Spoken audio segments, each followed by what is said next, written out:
ए मौसा ଆଉ ତ 10 ଦୋଳ ଏବେ ପଳେଇଗଲା ଆଗକୁ ତ ଖରା ଆସୁଛି କ'ଣ କରେ। ଆରେ ତୁ ଜାଣିପାରୁଛୁ ନାଇଁ, ଆରେ ଏତେ ଖରା ବେଳେ ଆମେ ଏ ମଉସା ତମେ ଜାଣିପାରୁଛ ମୁଁ ଗୋଳବାଇ ଯାତ୍ରାରେ ପକେଇଥିଲି ଯେ ଖେଳନା ଦୋକାନ ଅଧା ତ ଚୋରି ହେଇଗଲା। ଆଉ କ'ଣ କରିବି, ବହୁତ ଲସ୍ ହେଇଯାଇଛି।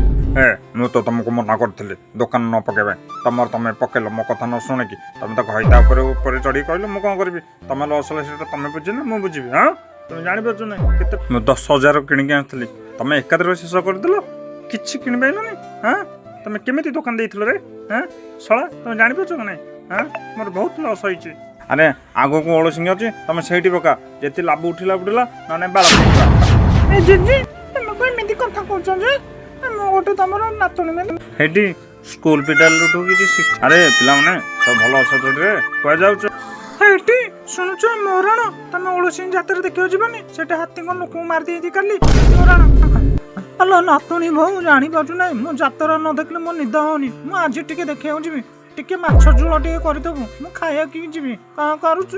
ହ୍ୟାଲୋ ଝିଅ, ମୁଁ ଟିକେ ଦେଖିବାକୁ ଯିବି, ଭଲ ଭଲ ଡ୍ୟାନ୍ସର ଆସନ୍ତି ତ, ମୁଁ ଖାଲି ନାଚିବାକୁ ଦେଖିବାକୁ ଭାରି ଇଚ୍ଛା ଅଛି। କ'ଣ କହୁଛୁ? ଟିକେ ଝୋଳ କରିଦେ। ତମର ତ ଇଚ୍ଛା ନାହିଁ, ତମେ କ'ଣ କହ? ତମ ବୁଢ଼ା ବୟସରେ ତମେ ଏମିତି ରସିକା ନାଟକ କରୁଛ।